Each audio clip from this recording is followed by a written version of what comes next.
السلام عليكم ورحمة الله وبركاته. أهلا وسهلا ومرحبا بكم إلى برنامج فيديو RP بالمادة اللغة العربية في سنة 2025. أنا أستاذة عين. كيف حالكم جميعا؟ أدعوكم في الصحة والعافية، خصوصا الطلبة من 1 KEE و 2 KEE. طيب، في هذا اليوم سوف ندرس الموضوع الضمائر وفعل المضارع، ولكن أريد أن أتكلم باللغة العربية واللغة الملايوية. Baik, mungkin? Baik, seperti yang anda lihat di paparan, ada tangan besar ad-dhamair atau kata ganti nama diri. Fokuskan dahulu petunjuk yang saya telah sediakan. Yang pertama, muzakkar lelaki, ya. Muannats perempuan. Okey, warna purple ni apa sah? Campur ke? Tidak. Muzakkar boleh pakai, muannas pun boleh pakai. Okey, petunjuk kedua tu bilangan. Mufrad adalah untuk bilangan satu. Contohnya saya, seorang guru. Okay, musanna, 2 orang guru. Jamak, 3 orang guru. Ramai guru. Sekarang ni tengok pada 5 jari. Ini telah dibagikan kepada 3. Yang pertama ni 2 jari yang hujung. Dia. Bila dia ni, huwa sampai hunna ni, yang biru ni mewakili lelaki. Yang pink ni mewakili perempuan. Sekarang tengok pada jari yang dia. Huwa sampai hunna ni dia adalah bercakap tentang orang yang tak ada depan mata. Contohnya apa? Dia sedang makan nasi goreng. Huwa ya'kulu al-aruzza al-maqliyu. Sebelahnya pula, itu adalah dhamir untuk awak. Guna dhamir anta sampai antunna, kita bercakap dengan orang yang berada di depan kita. Yang ketiga pula, ana dan juga nahnu, saya dan kami, kita semua. Pada topik yang kedua iaitu fi'al mudhari'. Fi'al mudhari' adalah perbuatan sedang berlaku. Apa yang saya kongsikan pada hari ini adalah formula dia.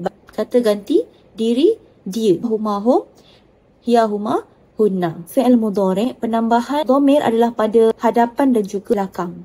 Di tengah-tengah tu apa sahaja? Itu adalah kata kerjanya. Sedang duduk, sedang makan. Cuma kita nak letakkan kata kerja tu siapa? Yang pelakunya. Formula yang paling termudah saya boleh kongsikan dia lelaki. Jayan, yun. Untuk perempuan pula, tatan, yan. Formula untuk katkan dalam ingatan. Okay, next kita dhamir awak. Mir anta, antuma, antum, anti, antuma, antun, antunna. Tatan, tun, tin, tan, tan. Yang terakhir itu ana dan juga nahnu. Ana, alif di depan, nun di depan. Sebenarnya macam saya telah. Jayan, yun, tatan, yan, tatan, tun, tin, tan, tan, ana. Tapi dalam periksa buat macam tu je ke? Tidak. Dan sertakan dengan dia punya kata kerja dia. Sekarang kita tengok tamrinat ataupun latihan. Tengok nombor 1. Al-harisu bla bla bla alal madrasati. Apa makna al-haris? Pengawal keselamatan. Tentukan dulu. Dia adalah lelaki ataupun perempuan? Dia adalah lelaki. Kalau perempuan ada ta marbutoh di belakang. Bilangan berapa? 1. Yang mana 1? Yayan, yun ke? Tidak. Tapi dia adalah ya di atas depan sekali ni. Al-harisu, jawapan dia apa? Ba. Yuhafizu alal madrasati. Nombor 2. Anti adalah dhamir bahagian 2. Awak. Anti itu siapa? Lelaki ke perempuan?